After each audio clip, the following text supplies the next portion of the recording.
कौन 10 पॉइंट सुनाएंगे आज से मुरली में? आज की मुरली में से 10 पॉइंट कौन सुनाएंगे? हाथ उठाओ, सिर्फ 10 सुनाएंगे। हाथ उठाओ, लंबा हाथ उठाओ जो सुनाएंगे। 1 2, ठीक है। हाँ, श्रुति अग्रवाल बहन सुनाओ, अनम्यूट करो और सुनाओ।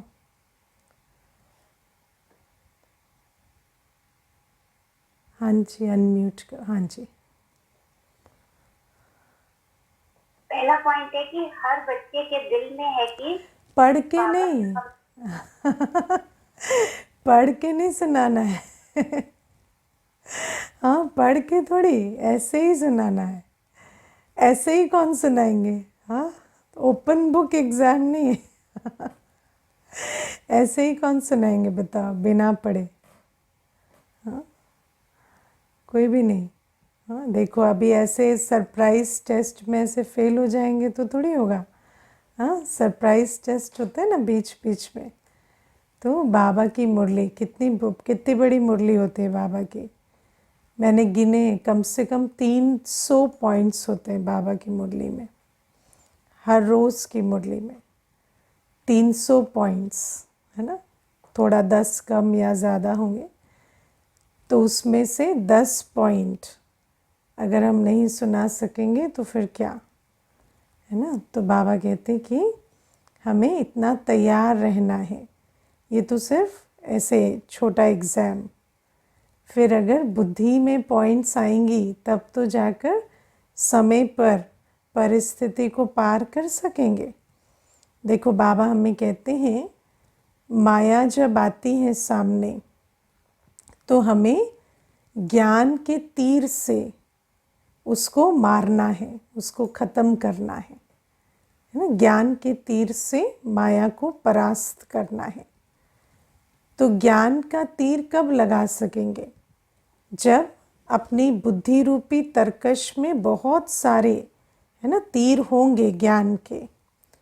जैसे हमेशा भाई क्लास में बात कहते हैं कि जब भी कोई विघ्न आ जाए, परिस्थिति आ जाए, तो उस समय पर क्या करो, अपने आप को आज की मुरली से वरदान, स्लोगन, धारणा के सार पूछो, उनको याद करो। तो जो ज्ञान रतन है उनका बल जैसे जैसे आत्मा को अनुभव होगा तो आत्मा की शक्ति बढ़ेगी और परिस्थिति छोटी लगने लगेगी। लेकिन अगर ज्ञान रतन ही याद नहीं आएंगे तो फिर वो जो परिस्थिति है वो बहुत बड़ी लगेगी।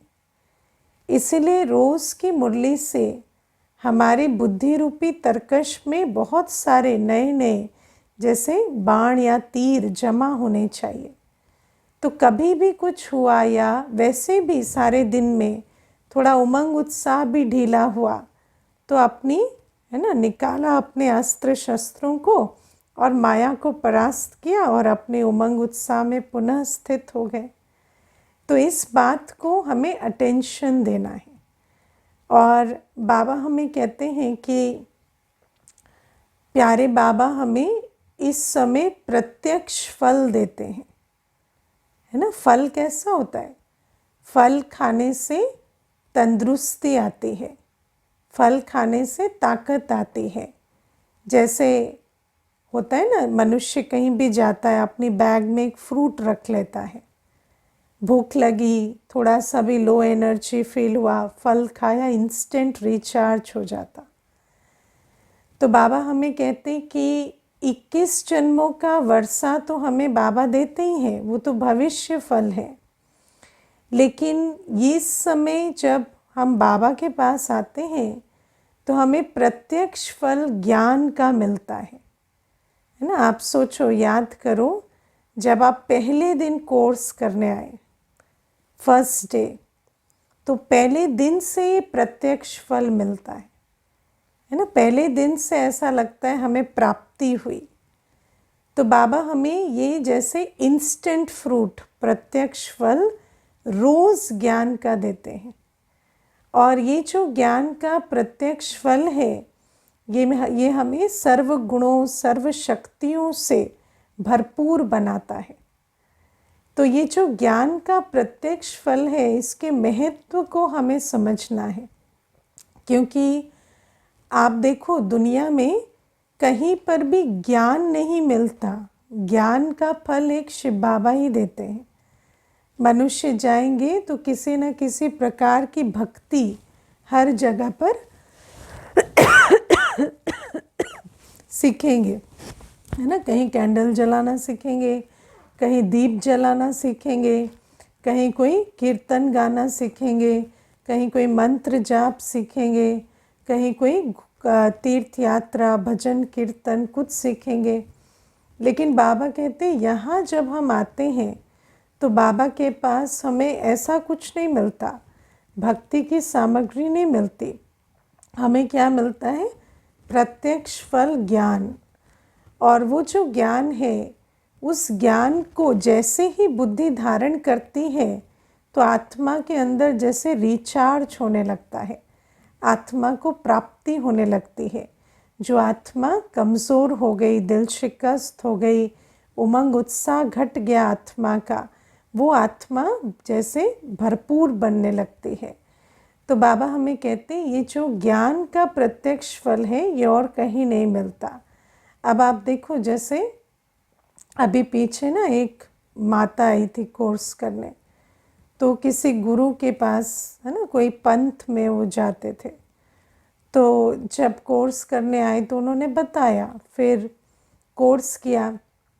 फिर जब ब्रह्मा बाबा का परिचय मिलता है तो सारे संस्कार फिर, है ना, कि कहीं हमारा गुरु तो ना बदल जाए, कहीं हमारा पाथ तो चेंज ना हो जाए, ये सारी बातें अंदर आने लगती हैं। तो फिर उन्होंने मुझे कहा कि हमारे जो गुरु हैं उनको हम छोड़ तो नहीं सकते, तो फिर हम कहें कि परमात्मा ब्रह्मा तन में आए तो फिर उसको हम कैसे समझें। तो मैंने कहा देखो, गुरु भी जो हैं वो शास्त्र पढ़कर सुनाते होंगे या कोई ग्रंथ पढ़कर सुनाते होंगे, लेकिन यहाँ तो परमात्मा डायरेक्ट भगवानुवाद सुनाते हैं। तो मुझे कहने लगी नहीं, हमारे यहाँ जो गुरु है ना, उनकी अपनी वाणी ही चलती है, उनकी अपनी ही जो बोल हैं वो सुनाते हैं वो, तो अपने ही उनके जो लिखे हुए किताब हैं या जो भी हैं, कोई शास्त्र नहीं सुनाते। तो मैंने कहा ठीक है, उसमें क्या सुनाते हैं, है ना, तो उसमें उन वाणियों में आप क्या सुनते हैं? तो कहते बस यही कि कर भला हो भला, या परमात्मा सब जगह है ना। तो फिर मैंने उनको कहा अब वो जो बात है जो आप वाणियों में सुनते हैं, वहाँ पर उनको आप प्रैक्टिकल अप्लाई करने की कोशिश करते हैं? तो कहते हाँ करते हैं। तो मैंने कहा कैसे करते हैं? तो मुझे कहती जैसे हर कोई में परमात्मा है। तो मैंने कहा ठीक है, फिर वो बात आपको ठीक लगती है?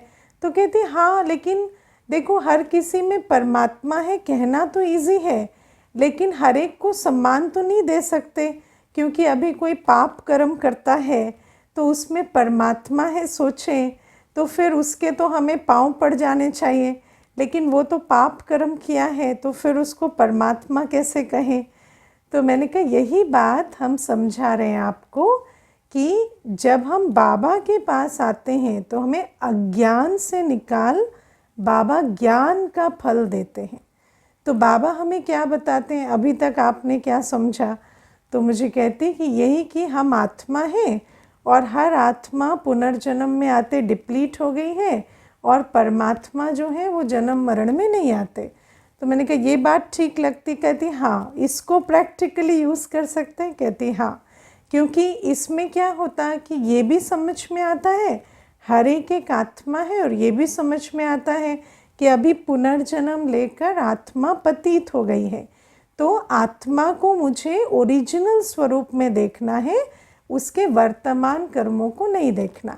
तो अब ये है ज्ञान। जैसे आज बाबा ने कहा कि ये समझना कि हर एक में परमात्मा है, हर एक पावन है, ये ठीक नहीं है।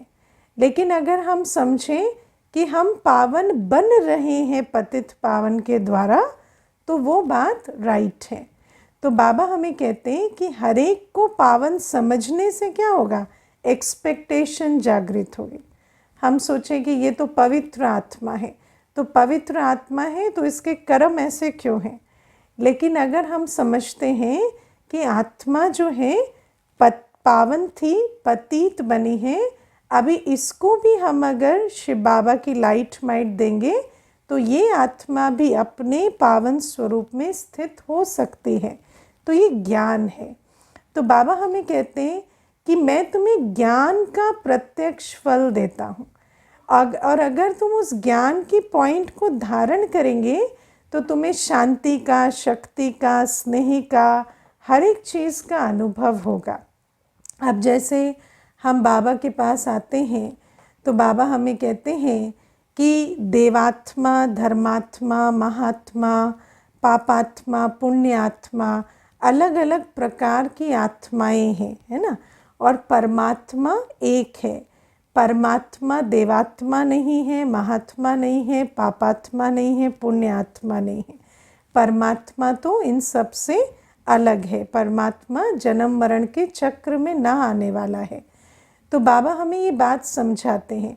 इससे हमें क्या समझ में आता है कि हर एक आत्मा भी जो है वो सेम नहीं है। हर आत्मा अपने अपने पार्ट अनुसार अलग अलग है ना। कोई देवात्मा है, कोई धर्मात्मा है, कोई महात्मा है।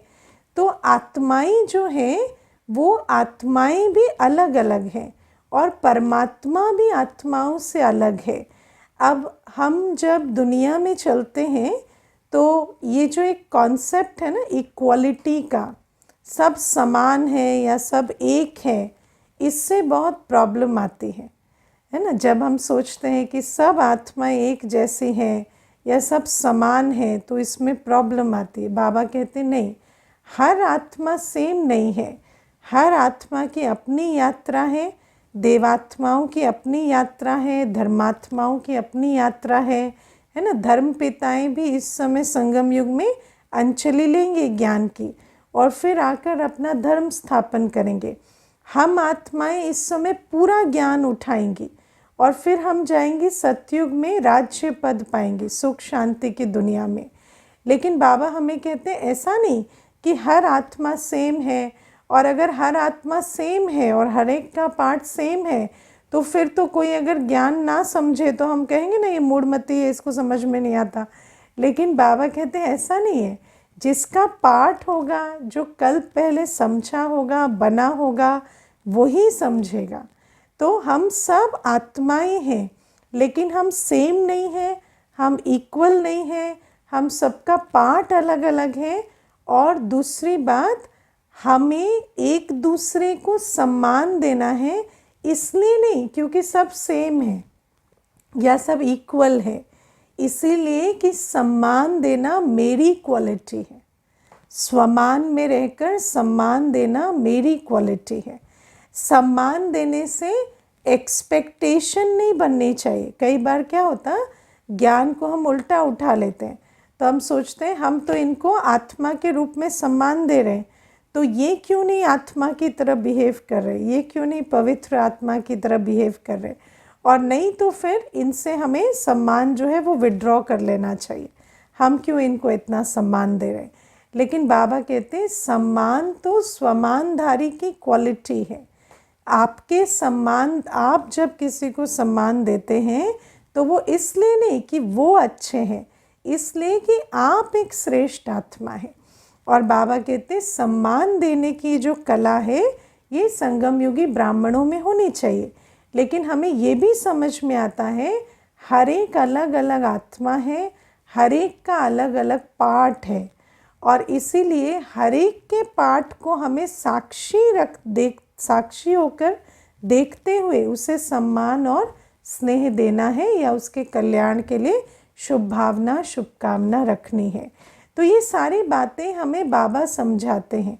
कई बार क्या होता है, जब हम भक्ति मार्ग में चलते हैं तो हर एक को सम्मान देने के लिए ये बात सिखाई जाती है कि सब एक हैं, सभी भगवान के बच्चे हैं, सब एक जैसे हैं, है ना। तो उसमें क्या होता, अगर आप इक्वालिटी में जाएंगे तो आपको इक्वालिटी में एक्सपेक्टेशन भी होगी कि अगर ये भी मेरे जैसे हैं तो ये मेरे जैसे बिहेव क्यों नहीं करते, या ये जो अपने जीवन में कर्म करते हैं ये ऐसे क्यों करते हैं जैसा मैं नहीं करता। तो बाबा हमें कहते हैं, इसीलिए ये जो ज्ञान जो बाबा हमें देते हैं ना, कि हर आत्मा का पार्ट अलग अलग है, और हर आत्मा के पार्ट को देखते हुए साक्षी होकर तुम्हें अपने दिल में सम्मान भी रखना है, और तुम्हें शुभ भावना शुभकामना भी रखनी है। दुनिया में लोग कहते हैं हर धर्म को सम्मान दो, लेकिन बाबा तुम्हें कहते हैं हर आत्मा को सम्मान दो। कैसा भी पतीत से पतीत भी कोई आत्मा है तो उसको भी सम्मान दो, क्योंकि है तो ईश्वरीय संतान ना, और जैसा तुम उसे देखेंगे वैसा वो बनेंगे। तो अपनी शुभ भावना शुभकामना हर एक को देनी है। तो बाबा हमें कहते हैं ये सब ज्ञान बाबा हमें समझाते हैं। बाबा हमें बताते हैं कि मम्मा का जो पाठ है वो जगदम्बा का पाठ इस समय संगम युग में चल रहा है। बाबा हमें कहते हैं जिन देवी देवताओं की हम कहानियाँ सुनते हैं, है ना, शिव शक्तियों के वर्णन सुनते हैं, बाबा कहते हैं वो कोई 8 भुजाओं वाली सूक्ष्मतन में रहने वाली देवियाँ नहीं हैं, वो तो सब संगम युग में पाठ बजाने वाली देवियाँ हैं। और बाबा कहते हैं मम्मा जो है, मम्मा के द्वारा शिव बाबा ने ज्ञान रतन अनेकों को, है ना, कितने बच्चों को मम्मा के द्वारा शिव बाबा ने झोली भरी। तो वो मम्मा है जगदम्बा, जिन्होंने सर्व की मनोकामनाएं पूर्ण करने वाली ये ज्ञान की अंजलि अनेकों को दी। तो बाबा कहते हैं ये सारी बातें भी हमें समझनी होती है कि ये जो देवी देवताओं के चित्र हम पूजते हैं, है ना, तो वो कोई अष्टभुजाधारी उस स्थूल रूप से नहीं है, ये तो शक्ति स्वरूप आत्माएं, या और ख़ास मम्मा जिन्होंने इस संगम युग में पाठ बजाया, ये उनकी बात है। या हम अमर कथा सुनते हैं, तो अमर कथा वो कथा नहीं है जो शंकर ने पार्वती को सूक्ष्मतन में सुनाई। अमर कथा तो वो कथा है जो हम पार्वतियों को शिव बाबा इस साकार वतन में संगम युग में सुना रहे हैं। अमर कथा क्या है? ये मुरली है ना, रोज़ हम ये अमर कथा सुन रहे हैं। और बाबा कहते पार्वती एक नहीं है, पार्वती तो हम हर एक आत्मा है पार वतन की रहने वाली, जिनको डायरेक्ट शिव बाबा बैठकर और अमर कथा सुना रहे हैं। और इस अमर कथा को सुनने से, 84 जन्मों की कहानी को सुनने से, आत्मा परमात्मा के ज्ञान को सुनने से हम अमर लोक में चले जाएंगे। और प्यारे बाबा हमें बताते हैं कि जब हम, आप विचार करो, अगर आपने सुना कि शंकर जी ने पार्वती को अमर कथा सुनाई सूक्ष्मतन में, उसमें आपका क्या जाता है ना, उन्होंने सुनाई, उन्होंने सुनी, काम खत्म हो गया। लेकिन जब आप समझते हैं कि पार्वती माना तो पार वतन की रहने वाली आत्मा है ना, तो आप सोचो जब हम सुनते थे, देखते थे सीरियल्स में या कहीं पर कि इस प्रकार से शंकर जी स्वयं बैठकर सुना रहे हैं कथा पार्वती जी को, कितना अच्छा लगता था, है ना। उनके कथा सुनने से ही हमें रोमांच खड़े हो जाते थे। लेकिन जब आप समझ में आता है कि वो शंकर जी नहीं है, वो तो शिव बाबा निराकार परमात्मा है, और मैं वो पार्वती हूँ, वो आत्मा हूँ जिनको वो डायरेक्ट बैठकर ये कथा सुना रहे हैं, तो सोचो कितने रोमांच अपने लिए खड़े हों। और ऐसा ये जो खुशी, वो नशा जो उस पूरे पाठ में समाया हुआ है, वो हम अनुभव कर सके। या हम सुनते थे कि श्री कृष्ण ने आकर अर्जुन को गीता ज्ञान दिया, लेकिन वास्तव में तो शिव बाबा हम बच्चों को आकर गीता ज्ञान इस समय दे रहे हैं। तो बाबा कहते ये है ज्ञान का प्रत्यक्ष फल, कि जितनी भी तुम कैरेक्टर्स सुनते हो, है ना, कथाओं कहानियों में, शास्त्रों में, वो सब जो चरित्र हैं वो किसके हैं? हम बच्चों के और बाबा के। तो बाबा कहते चाहे राम रावण की बात है, तो तुम तो सोचते थे कि रावण और राम दोनों त्रेता युग में हुए, लेकिन वास्तव में राम रावण कहाँ है?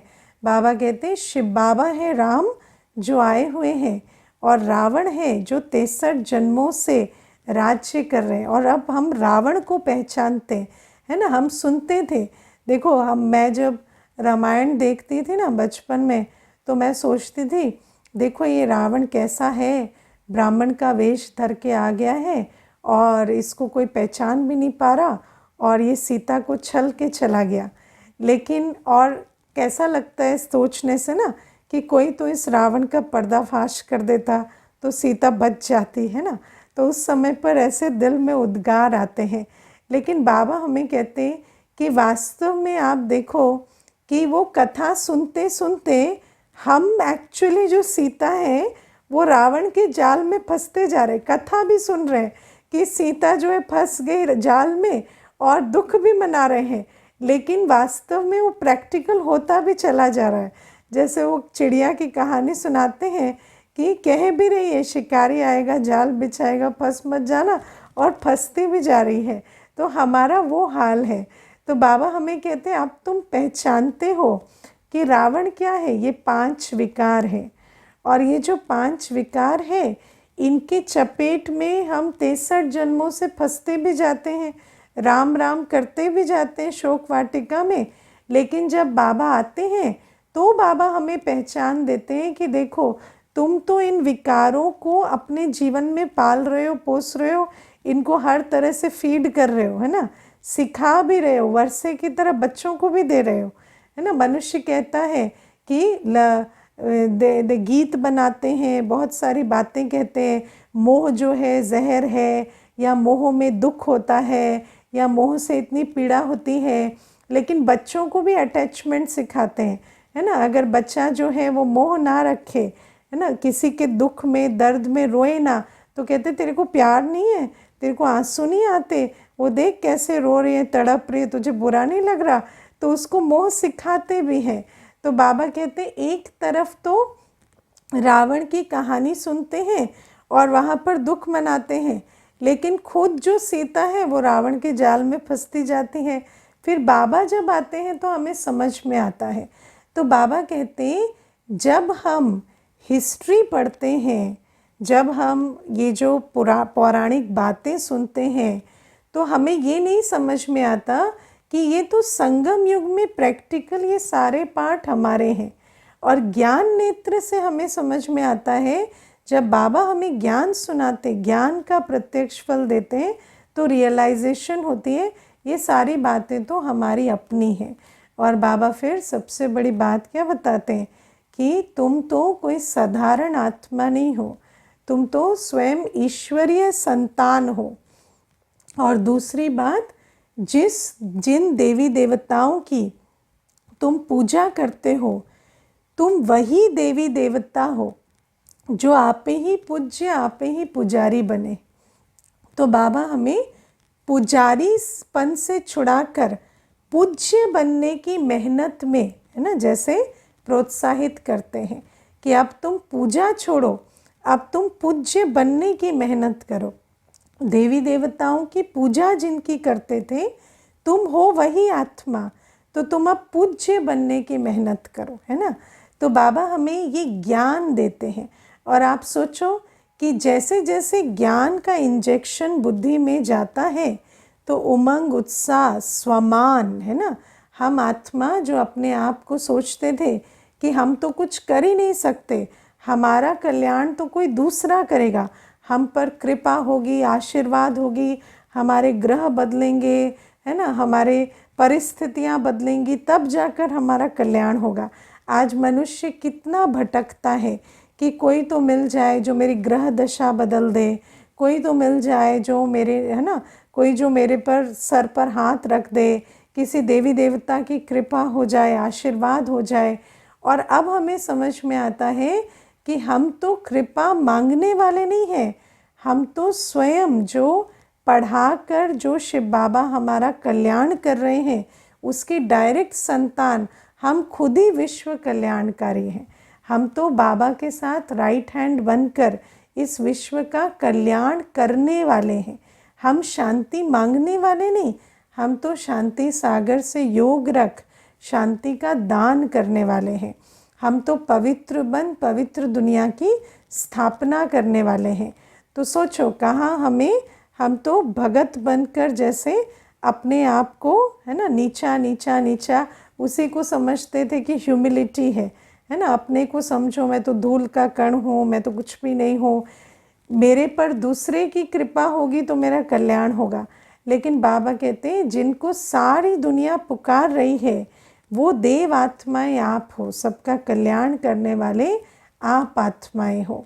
तो बाबा कहते हैं ये जो ज्ञान है, ये ज्ञान जैसे जैसे बुद्धि में धारण होता है तो आत्मा का स्वमान, आत्मा की जिम्मेवारी का ताज, है ना, आत्मा की सर्वगुण सर्व शक्तियाँ इमर्ज होने लगते हैं। और बाबा हमें कहते वही आत्मा जो अपने को मैं मूर्ख फलकामी, मैं नीच पापी कमज़ोर, है ना, इस प्रकार से कहती थी, वही आत्मा आज कहती है हम तो बाबा का राइट हैंड बनकर विश्व कल्याण की सेवा करने वाली आत्मा है। तो बाबा कहते ये ज्ञान मैं परमात्मा शिव बाबा तुम्हें देता हूँ प्रत्यक्ष फल के रूप में। और आप सोचो ये ज्ञान की अंजलि सिर्फ संगम युग में शिव बाबा देते हैं। इसके अलावा हर जगह क्या है, बाबा कहते भक्त आपको भक्त बनाएंगे, सन्यासी सन्यासी बनाएंगे, जैसे बैरिस्टर बैरिस्टर बनाएंगे।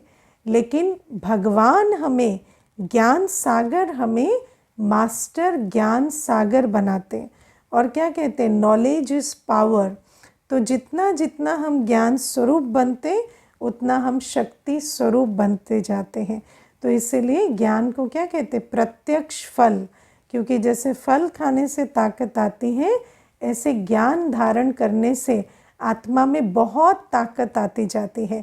मुझे याद है एक बार ना एक कुमार आता था, छोटा से मेरे ख्याल से 14-15 इयर्स का उसका एज होगी शरीर की, और उसके साथ एक बूढ़ी माता और उसका बेटा, वो बेटा भी 40 और बूढ़ी माता भी 60 अराउंड थी। तो ये तीनों इकट्ठे कोर्स करने आते, ये कुमार अलग था और ये दोनों अलग थे, है ना।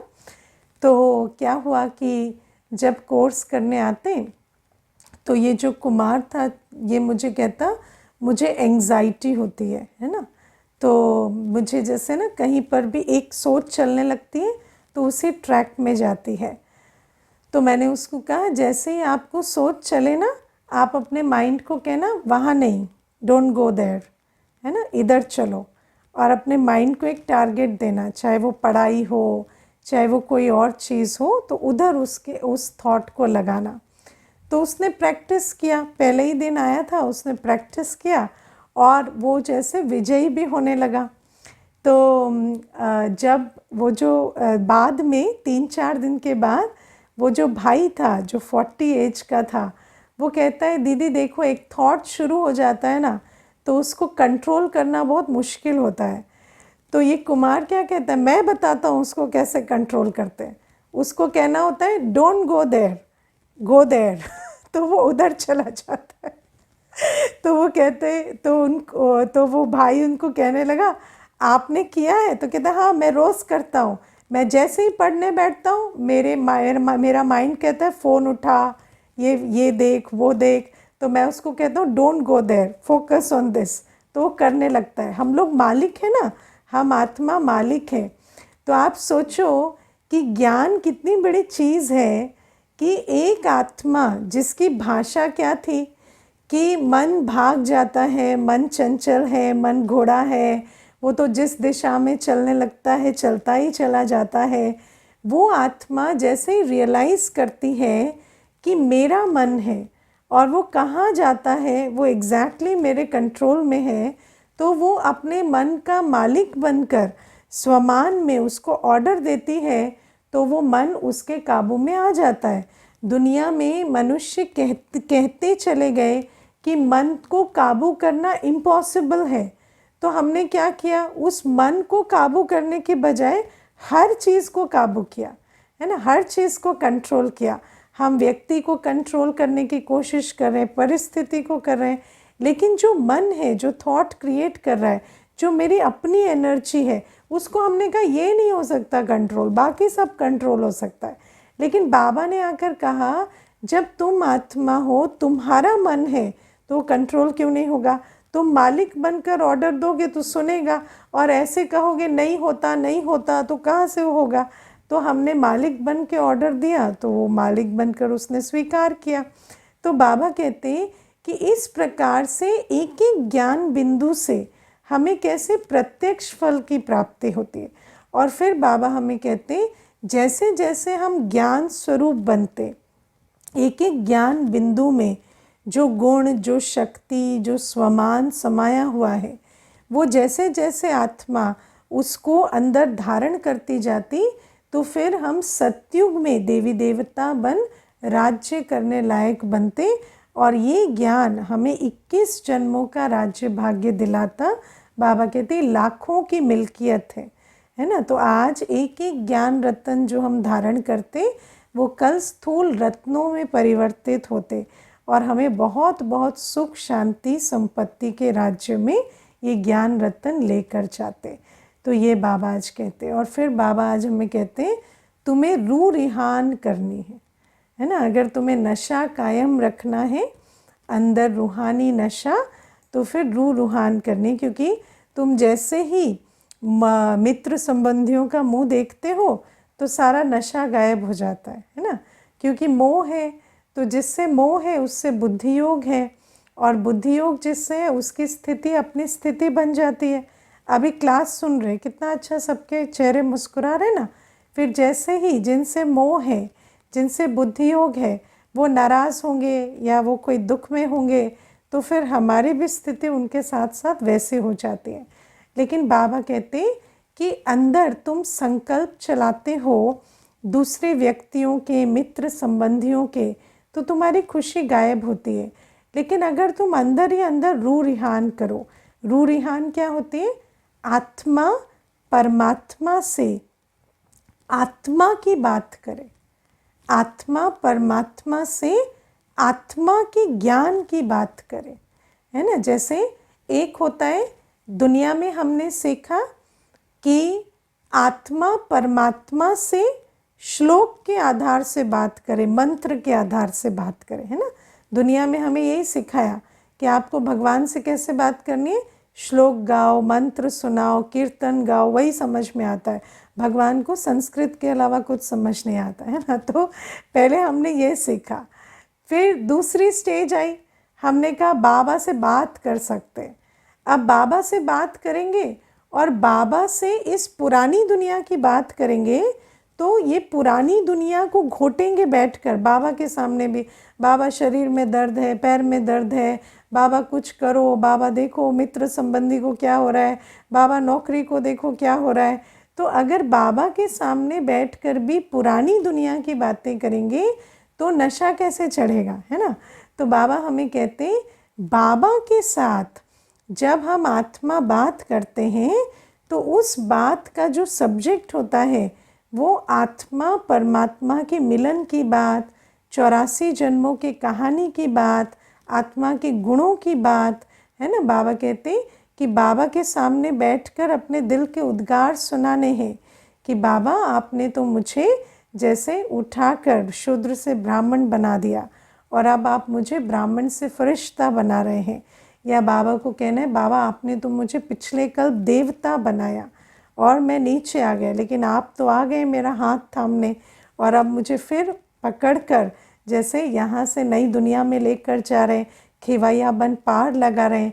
तो ये जो बातें हैं, जो आत्मा परमात्मा से आत्मा की बातें करती, ज्ञान स्वरूप होकर बातें करती, तो बाबा कहते इसको कहते अपनी घोट तो नशा चढ़े।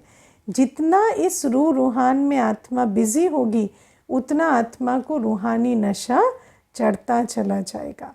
अच्छा, ओम शांति।